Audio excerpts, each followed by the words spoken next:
Get excited. Buckle up. We're going to recap our weekends because we actually haven't seen each other since Saturday morning. And it's Monday. Well, that was a really fun Saturday morning. You came over and watched the Liverpool game bright and early. Yes. What was that, 7 a.m.? 7 a.m. My dad is a diehard Liverpool fan. Liverpool is a soccer team.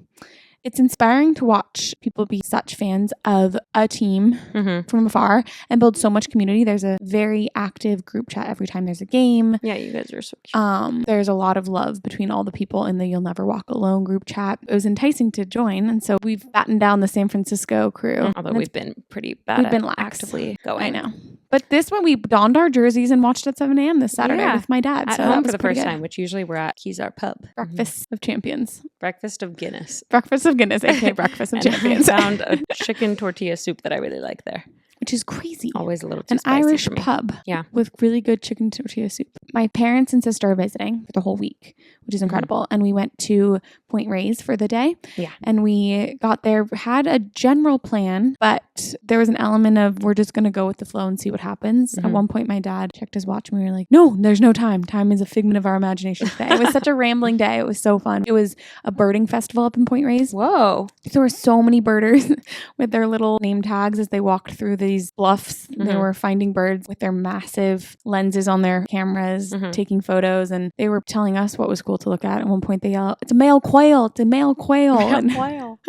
We couldn't stop laughing about that. We sat down and watched the blue heron for a long time. It was a really peaceful afternoon, and then we went to this really fun pizza and beer spot for cards. It was good. It was a really good afternoon. Lovely. Yesterday, it was really serendipitous because when my sister and mom are in town, my wedding dress arrived at the shop, so I could go try it on.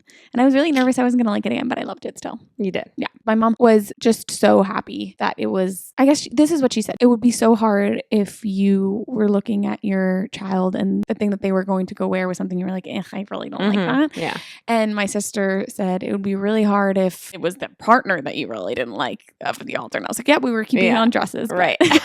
Both things are true. It was really special that they could be there too. How was your Saturday and Sunday? At one point this weekend, Bear and I watched The Hunger Games.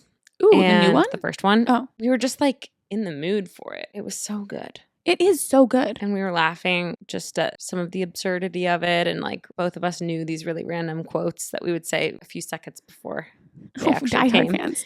Yeah. So that was a good time. Remember when we went with our friends in New York to watch the newest edition of the Hunger Games franchise? Oh, it's like a prequel. Yeah. One of our friends was so into it, couldn't stop talking about it. Best movie ever. One of our friends two of them left in the middle of the movie. Could not have been a more polarizing experience. Yeah. I think I didn't like it. Do you remember what you liked? I thought it was really entertaining. What did you do on Sunday? I got brunch with Amanda, my roommate, and our other roommate, and Amanda's parents who were visiting from Mexico. Fun. And it was really great. We went to Wild Seed.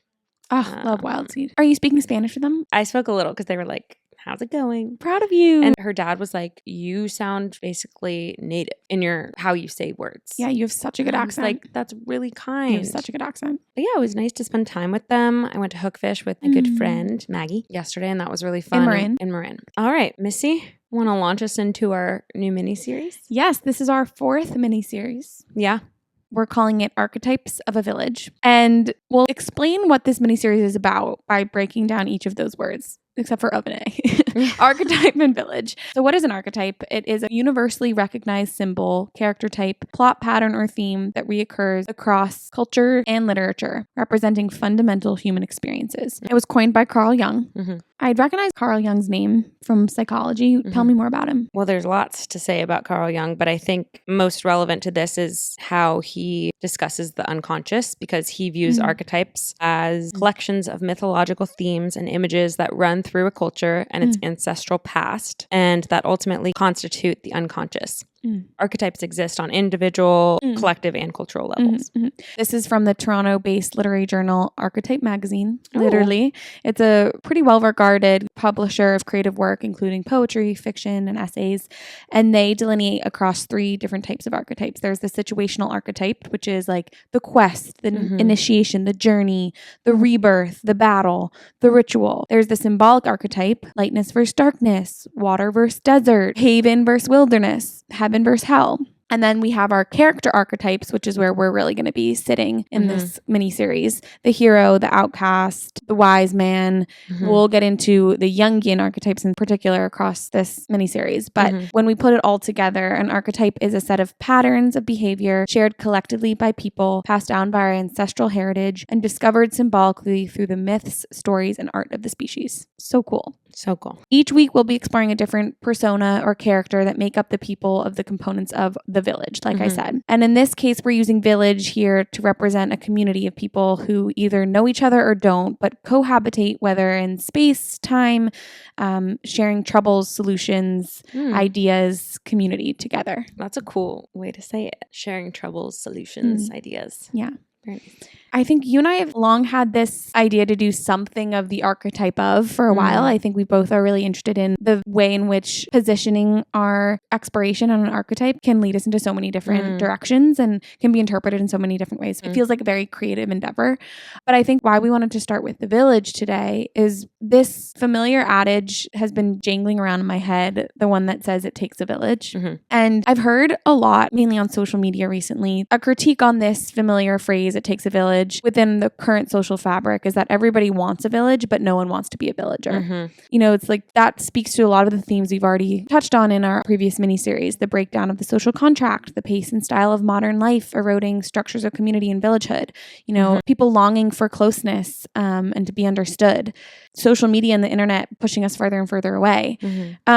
But I think what's really fun about this miniseries is that it's giving us space to explore and celebrate all the different ways to be a villager in real life through exploring archetypes, both in stories that we know and in the real world. And we're also celebrating not what it means to be a villager or this inherited knowledge of ways to be, but it's also shining a light on ways in which people are continuing to be a villager within their different, you know, archetypal behaviors in a time where there's this kind of negative critique of like, no one wants to be a villager. So I think it just gives us space to explore, you know, both understand that critique and also push back on it a little bit. Totally. I think it's a good reminder. We're so tempted to use sweeping language, like no one wants to be a villager. But I'm sure the people who are villagers are not the ones that you're probably seeing post about it online. Oh, so true. And you have to look for them. So many, exactly. There's so many ways to celebrate people being there for each other. Right. In ways that aren't as obvious. But might be in plain sight. Sight. Great framing. Thank you. Okay, our first archetype is the sage. Some call this the wise woman. Although, interestingly, a lot of the examples that came up when I was researching this were wise men. Of course. But wise people, nonetheless, you often hear the word wisdom when you hear allusions to the sage. In researching this, I looked at the work of this guy, Eric Dodson, who's an American psychologist, professor, and educator who's known for his scholarship in phenomenological, existential, and humanistic psychology. In his video on this topic, talked about how sages often embody a good deal of perspicacity. Perspicacity. Such a fun word to say. I was just obsessed with that. Defined as describing a keen, quick ability to understand, discern, or analyze difficult situations, people, or information, often described as mental sharpness. So that's one layer of this. But when we talk about wisdom, he differentiates wisdom into these two interrelated capacities. First of all, there's the ability to perceive what life is showing us lucidly and accurately. So in real time, you're processing with clear eyes. And then to respond to that perception faithfully and harmoniously. How do you understand that connection? I'll say it again. Ability to perceive what life is showing us lucidly and accurately, and then to respond to that perception faithfully and harmoniously. Okay, so cool. I guess you take it and internalize it. Yeah. I feel like there's an element of combining truth, analysis, mind intelligence with this like deeper wisdom, which has a tinge of spirituality to it. I think the word wisdom and like almost heart intelligence. That I think is how I'm interpreting that distinction or definition you just gave. Heart wisdom? Yeah. That's so beautiful. Well, I didn't coin it. My sage coined it. I'll get to her later. Okay, can't wait. An interesting distinction that he makes is that wisdom has more to do with perceptual abilities than cognitive ability or knowledge based. They have knowledge and wisdom, but I think their power comes in how they wield their knowledge. Yes. Yeah. Okay, cool. Love that. Just want to make sure I'm explaining it I correctly. completely agree. He says you can think of plenty of examples of people who might be intelligent, but who are not wise. And also vice versa. Like he gives the example of Forrest Gump as someone who is very wise, but maybe not viewed as very intelligent. Love that. When I was looking up key personality traits of the sage archetype, knowledge is up there, truth is up there, but so is open-mindedness, so is understanding, so is curiosity, which speaks to that. There's a hunger and a humility of the sage that I think counteracts or is speaking to the differentiation between knowledge and wisdom there. Yeah, absolutely. That kind of gets at, I wanted to provide some biblical context, not a lot, but just because I am not a religious person myself, but that text is the most sold book in the world. Wisdom appears many times in the Bible, but one I found was from I never thought I'd say this, 1 Corinthians 3:18. Not that specifically, but I'm like, I never thought I'd be our have to reading out of the Bible passage. Let him become a fool that he may become wise. Basically, it's advising that in order to gain true spiritual wisdom, one must first abandon worldly pride and intellectual arrogance, appearing perhaps foolish to the world. Ooh, so to really truly become wise, you have to surrender the need to appear intelligent or superior by worldly standards. And I think that's why, we'll get into this, but like a Dumbledore, there's no arrogance in his holding of his wisdom and his intellect. Yeah. And Dumbledore being a obvious sage that we have in our culture. Yes. Yeah. Thank you. Did I say Albert? Did I say Albert? I said Albert. Did I say Albert? No, it's Albus. I said Albert. Oh, did you? Oh, Faux so pas. embarrassing. Albert Dumbledore. Albus has a better ring. But I think that's why the concept of the sage, if we think about the archetype as being this character theme that may be a little bit two-dimension, but represents some fundamental human experience or symbol passed down generation to generation through stories, art, etc. There is a power in teaching there. Like the sage is that balance between wisdom and knowledge and curiosity and open-mindedness. Yeah. It's interesting because when you think about that balance of intellectual humility that a sage possesses in balance with their actual concrete knowledge of the world or of the intricacies of whatever, it takes a certain type of Mouthpiece. It takes a certain mouthpiece to be able to convey that to a people. Well, yes. And I think that's a problem. There's such an old stereotype of the sage. Well, I guess I'm seeing that more as like it's a testament to how we all possess different skills. We'll get into the prejudice that those who are wise are only old. But I do think I'm viewing that in this moment as a plus. It's cool that there's a je ne sais quoi about certain people who have the ability to convey knowledge in a way that can be digested and softly received by people. Others. Yeah. And something else that I saw in researching this was that those who possess wisdom like sages have a holistic understanding of the world. They see the big picture as well as the small details and the wide middle ground in between, which is what we talk about all the time on here, is wanting to have a nuanced perspective and see the intricacies and also see the forest for the trees. Totally. They possess this integrated way of understanding and living life and understand that there's a time and place for everything. There's a time for love. There's a time for distaste. There's a time for advocacy. There's a time for acceptance. It's like all a very delicate balance. Yeah. I think... Yeah, I love that. Everything you're saying reminds me so much of when I think of modern day sage, we have our fictional sages that we can easily pull on. Dumbledore, Gandalf the Great, Yoda.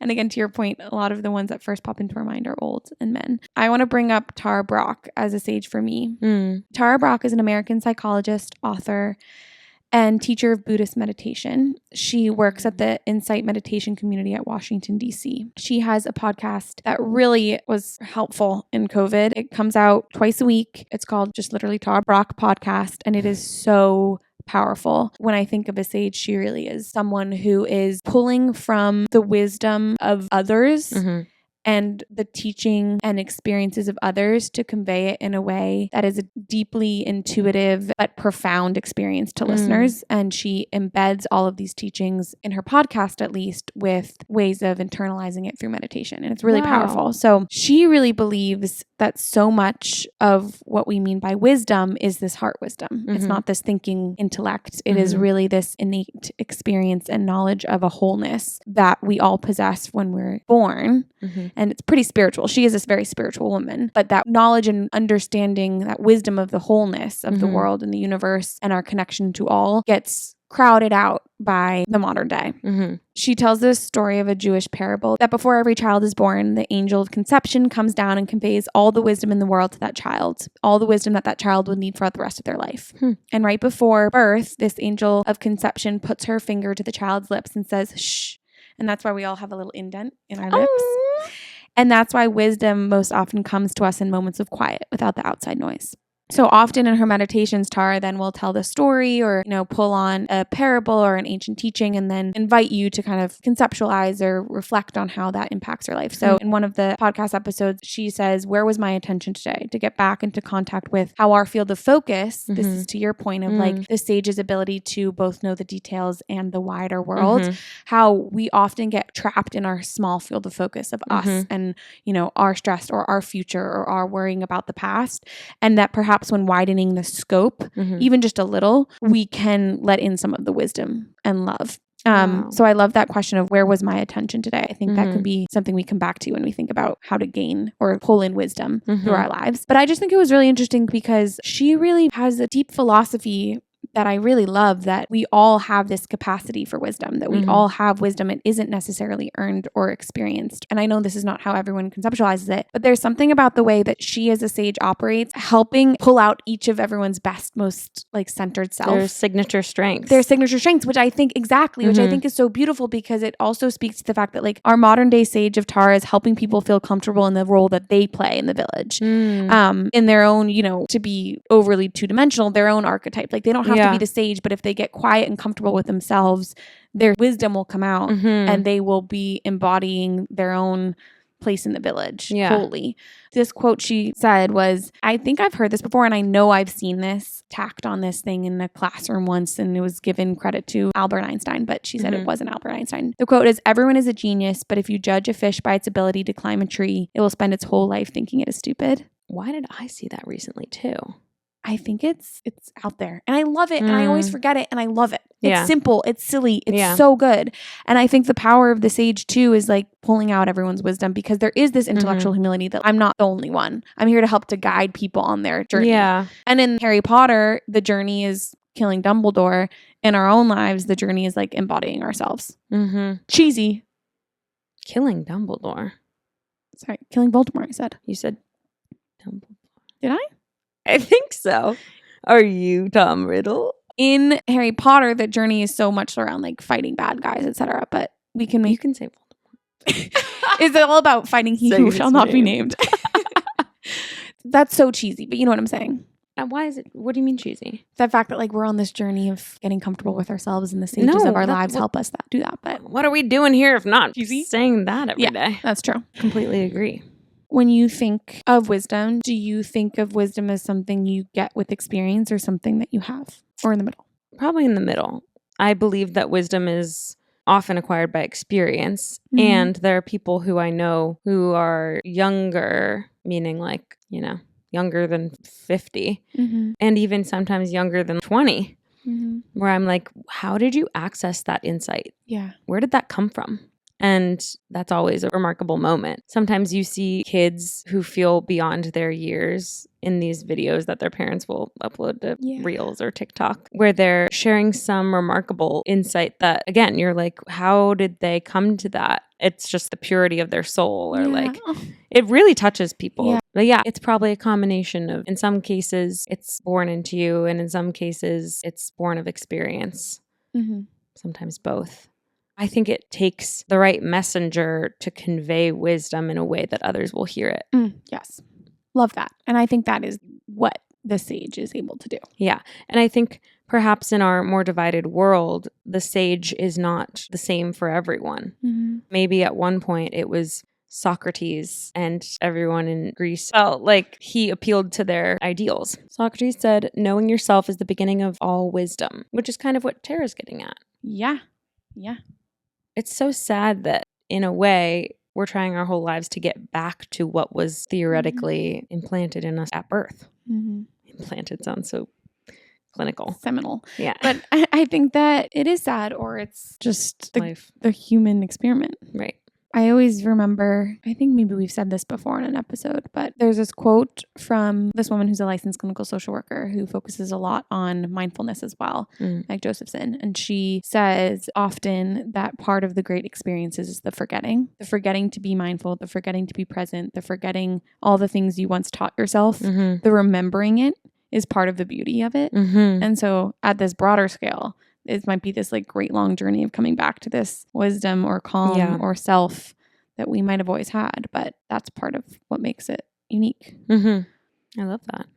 Why do you feel like finding modern day sages or the archetype of the sage is needed in stories, in our lives now, in the village? Well, Eric Dodson's argument is that all of our most serious problems arise from a lack of wisdom. Wow. Our problems of relating well to ourselves, to others, to the world, which is funny because two of those make up our past miniseries, our miniseries 1 and 2, relating to self, relating to others. Yeah. And he cites self-importance as the biggest narcotic issue we have in modern society. He feels that we are myopically fixated on our own agendas and our own lives and are not propelled by this inner desire to connect and to be interested in others and to be collectively minded.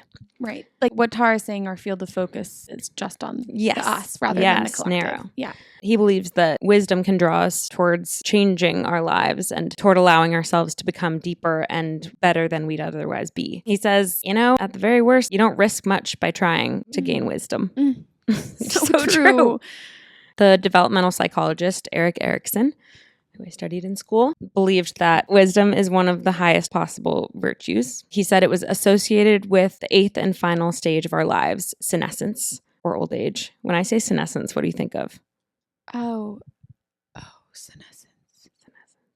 What is it from? Freaky Friday. Where she's like on her mom's book tour and she has to talk about senescence, something in the looking glass. And she's like, senescence? Yeah. And then she's like, oh, senile, old. And then she's like, all right. And then she gets everyone fired up. And I think in the same way that we take issue with most of the sages from history being cited as these elderly individuals, Dodson talks about how not every elderly person becomes wise. True. It's partly because old age involves a developmental struggle that not everyone negotiates successfully. Ooh. And that's really sad to think about. Like towards the end of your life, in the 8th stage, not being able to... Is it like he's arguing that the aging process is the hard thing that prompts wisdom? I think Erikson, the developmental psychologist, argues that, yes, part of this is just Dodson's editorializing of it. But the idea that Erikson puts forward is that 8th stage of senescence, old age, is when you're retrospectively reviewing all major events that you've experienced and doing so with an eye towards finding value and meaning in what you've been through. And if you don't achieve that, if you can't look at those experiences and distill them and find nuggets of wisdom, then you are prone to this pervasive sense of despair. Like, what was all my life for? Yes. I understand that definition of wisdom, and I feel like that's pretty a defeating like, I choose Tara's definition. I choose not Erikson's. Not Erikson's. And I also choose, have you heard of Richard Rohr? No. He is the founder of the Center for Action and Contemplation in New Mexico. He's a spiritual teacher focused on teaching spirituality in a way that bridges personal transformation and social justice. He is a Catholic friar by training, but you can remove so much of the religious elements of his teachings, and I think they're really wonderful to consider. He wrote a book called Simplicity, The Freedom of Letting, and the below is excerpted from that in one of the articles he wrote called Wisdom in Action. To become wise, we must move into life itself, encountering people and in places that challenge our ways of thinking. We have to cross over a threshold and live differently so that we're compelled to think differently and ask challenging questions. That's kind of the curiosity element of the sage of wisdom. And I think that is way more of an actionable, or anyone at any stage can compel themselves to gain that sort of wisdom. Yes. That's especially hard to do when there's a lot of fear around people that are different than you, or like people that disagree, and like, how can we have a productive conversation? But there's so much beauty in that. Yeah. He is another deeply spiritual person who is teaching wisdom as something that is learned by doing in action with the world. On the other end of the spectrum, we have this other spiritual teacher, Tara, who's more on there's this heart wisdom that's unlocked in all. And then of course there is this, I do see what Erickson is saying. It's like this wisdom that comes with letting go of a lot of things when you're faced with your own mortality almost, and making meaning of your mortality. Yeah. 3 different ways to conceptualize it. Yeah, I love that. As you were talking about that, I remembered this quote. It's not actually a quote. Who did I say this about recently?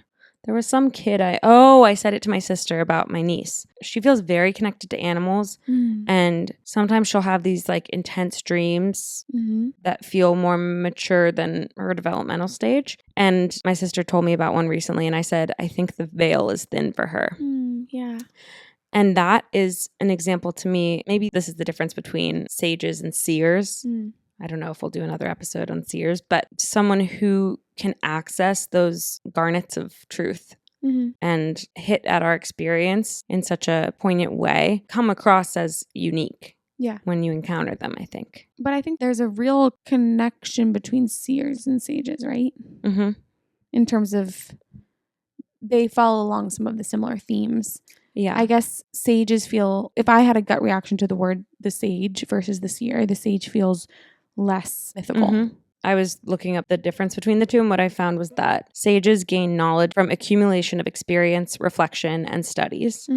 Seers receive knowledge through revelation, intuition, and visions. So that one seems more insular, or not insular, but contained within the self and the connection to the spiritual, whereas sages seem to garner knowledge through other means.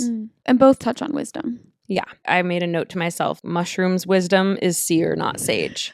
Like the kind of download you get about your life or the universe if you're tripping. Yeah, I love that. I don't think we would identify that individual who comes out of that feeling so clear on the world and its inner workings as a sage. Yeah. We'd say that maybe they dipped into their seer. Totally. Love that. Dipped into your seer. A few modern day examples I came to were Brene Brown. We've talked about her. Yes. Neil deGrasse Tyson. Tell me more. Well, I have a quote from him that I really love. A great challenge of life, knowing enough to think you are right, but not knowing enough to know you are wrong. Knowing enough to think you are right, but not knowing enough to know you are wrong. That like never-ending open-mindedness or curiosity to learn more. Yes. Yeah, exactly that. Like these are individuals who have this drive to be lifelong learners and whom seem to gain insight on a near day-to-day basis. Like it's just part of the fabric of who they are. And they constantly want to share that with others. Yes, like they're the provider of wisdom. I love that. Yeah. Exactly. Dumbledore has some great quotes. Okay. Which then I have an interesting philosophical question for you. Love. Okay. It is our choices, Harry, that show what we truly are far more than our abilities. It is our choices, Harry, that show what we truly are far more than our abilities. So wise. And actually that bit about choices, it came up a few times in other sources I was seeing, this focus on decision making and problem solving skills being influenced by wisdom, which makes sense. And more than your innate abilities. Yeah. I guess the choices you make inform how you live your life. But also it's chicken or the egg. Like, do you make those choices through the lens of wisdom you've gained? Or do you gather wisdom through experiences where you've had to make a choice? Well, this is now just, we're just touching on the fact that the two ends of the wisdom spectrum that we've explored here of like the innate versus the learned or experienced really converge. Yeah. I don't think I would fall one on or the other. I think both are valuable. The Dumbledore quote made me think of the fact that often sages say the thing that you least want to hear, but most need to hear. Yeah. Like they are not afraid of the truth and hard-hitting truth. Yeah. Have you ever been hit with some sage wisdom? Also, isn't that funny? Sage wisdom. I know. I always thought sage was an adjective in that sense, but I think it's a noun in that. Oh, really? Sage wisdom. But sage is also, like, that's very sage. That's also an adjective. Yeah, no, you're right. So it is. It could be both. It is an adjective, not a sage's wisdom. Yeah. Have you ever been hit with a sage's wisdom? If only a very specific sage. Have I ever been hit with that? Well, advice and wisdom are similar but different. Mm-hmm. Yeah. I'm thinking like everything that's coming into my mind. I've obviously been hit with so many wise people. But what's coming to my mind now is the tough advice I've needed to hear, not necessarily the tough wisdom I've needed to hear. When I think of wisdom imparted by a sage, those moments, at least in my life, they've happened less directly and more so indirectly. Like I hear a bit of wisdom that I needed to hear that wasn't being targeted at me, but it strikes a nerve. And you're like, whoa, what part did that just affect in me? Recently, Tara's thing, we have this concept of if we try harder, we'll be who we want to be. She made me realize like, yeah, I do have this like striving forward movement philosophy that can sometimes get in my own way because it does feel like try harder when sometimes that doesn't always do it. Yeah. The second Dumbledore quote, happiness can be found even in the darkest of times if one only remembers to turn on the light. Oh, that's good. I love that. So my philosophical question for you with these two quotes is he the sage or is J.K. Rowling? And how does that affect how you internalize that wisdom? Because in my view, this came from J.K. Rowling's brain. Yeah. But it would not be received by the world. This is getting at what I said earlier about like it takes a certain mouthpiece to convey wisdom in a way that can be internalized and digested. When I picture Dumbledore saying that or reading it and believing that it is coming from his mouth is a completely different experience than those words coming from J.K. Rowling's mouth. And to me, that implies that there's some difference. The conveyance of wisdom has to be this kind of beautiful marriage of the right words, yes, but also the right voice. That is why I feel like symbolism and stories and myths are so often used to pass down knowledge. It came through J.K. Rowling's head, but she only got there because she'd been writing Dumbledore's character for so long. Like at that point, she really had to be, I don't know. What do you think? I think were it not for the character she made, that wisdom wouldn't exist in the world in those words. Yeah. But she's the writer. Yeah. I agree. I'd love to live in a fantasy land where Dumbledore transcends. No, I know. But to your point, I think what I was trying to say is like that had to come from his mouth in her story. But she did write the story. Another sage, Brittany Broski. Because she does the research and she also just has this light in her that makes it really easy to receive the wisdom that she imparts. Do you remember knowledge that you get from Brittany Broski more than from other sources because of how much you love her? Like why is she a mouthpiece that you can really take wisdom from? She transitions so smoothly from total buffoonery, endearing buffoonery, to earnest emoting. And then from there even to like critical analysis. And it's so rare, I think, that you find someone who can do all three well. I have such deep respect for her for being able to embody all three of those aspects of her personality. And I think she is just as effective an imparter of knowledge and wisdom and ideas as she is a talk show host on Royal Court. And like bantering and riffing and maintaining an audience's attention. Captivation. Yeah. And so you almost trust her more because of her ability to do it all. Not trust her more, but she embodies and articulates the desire for nuance and understanding complexity and doesn't pretend that that is not true. And so as we talked about earlier with sages, they have a holistic view of the world. Yeah. They see the big picture and they see the minute and they see the middle. Love that. And so this integrated way of understanding and living life is something she embodies so well and feels aspirational to me. Oh, so and well I can said. hear wisdom from her that were someone else to say it to me, I wouldn't internalize. Love that. That's so cool. There's a clip for you. That is, shout out Brittany. Shout out Brittany. Well, I thought that was beautifully said. Thank you. I feel like this was rich. Rich. Do you feel wise after this episode? I feel wise, baby. You? You've given me all the sage wisdom I need. Perfect. Love you. Love you. Bye.